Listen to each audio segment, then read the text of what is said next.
عامر صاحب، کیا یہ جو الیکشن ہیں یہ پاکستان کو اس کے دیرینہ مسائل جس میں اکانومی ہے، پاکستان کے اندر عدم برداشت یا سیاسی عدم استحکام ہے، اس طرح کے مسائل سے چھٹکارا دلاتے نظر آ رہے ہیں؟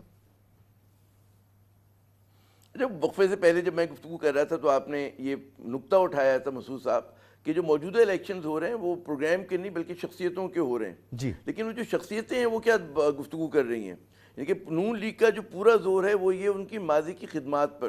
اور وہ اپنے ماضی کو دہرانا چاہتے ہیں، یہی ہے نا ان کا لب لباب، یہی ہے۔ جی جی، اچھا، دوسری بات یہ ان کا جو نعرہ ہے وہ ہے پاکستان کو نواز دو۔ ہاں ٹھیک ہے، کیونکہ اس سے 4 روپے کی روٹی ہو جائے گی، 10 روپے کی سبزی ہو جائے گی، اور جو ہے سونا 50,000 روپے کا ہو جائے گا، اور دالیں بھی سستی ہو جائیں گی، ہر چیز سستی ہو جائے گی۔ جی، تو وہ جو اس نعرے پہ اگر آپ آئیں کہ پاکستان کو نواز دو، تو بڑا دلچسپ نعرہ ہے یہ نعرہ اس لیے دلچسپ ہے کہ کیا مطلب ہے، جیسے ہوتا ہے نا کہ کسی کو نوازنا یہ ہوتا ہے کوئی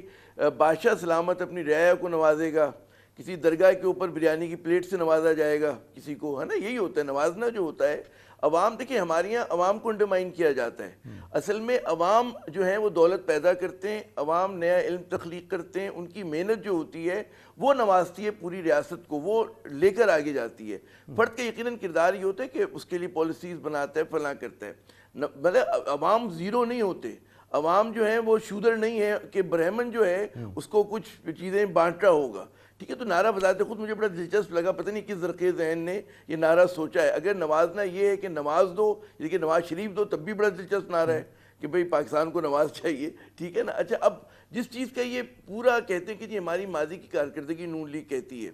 وہ یہ ہے کہ جی بڑا اچھا تھا، لیکن اگر آپ کسی مطلب اکانومسٹ سے بات کریں، آپ ذرا سا کہتے ہیں کھرچے سطح کو، تو جو ان کے گرینڈ پروجیکٹ ہیں یہ لوگ کیا کرتے ہیں؟ یہ بڑے آئیکونک پروجیکٹ کہتے ہیں کہ جی موٹر وے ہم نے بنا دی، ہم نے فلاں ٹرین چلا دی، ہم نے یلو ٹیکسی دے دی، فلاں چیز ڈال دی نا، مگر یہ تمام چیزیں جو ہوتی ہیں کہ قرضے کے ساتھ جب آپ ڈیولپمنٹ کرتے ہیں اس کے نتیجے میں ملک جو ہے مزید مشکلات کے شکار ہوتا ہے۔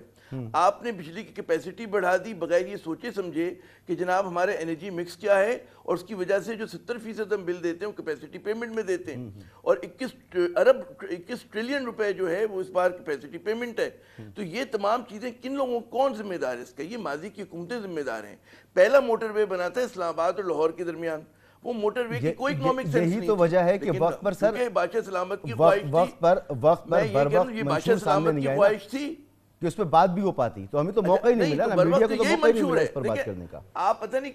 آپ کیا بات کریں بھائی، یہی ان کا منشور ہے نا کہ اپنے ماضی کو دہرانا چاہتے ہیں، پھر سے نواز شریف۔ اچھا، اس میں ایک جملہ کہوں، ہم جیسے لوگوں کے اعتراضات اپنی جگہ، لیکن زماں و مکان اس وقت نواز شریف صاحب کے ساتھ ہے، انہی کو محنت، انہی پہ محنت ہو رہی ہے، انہی کے راستے کے ہر کانٹے کو ہٹایا جا رہا ہے۔ لیکن نیازی صاحب کی جو بات ہے،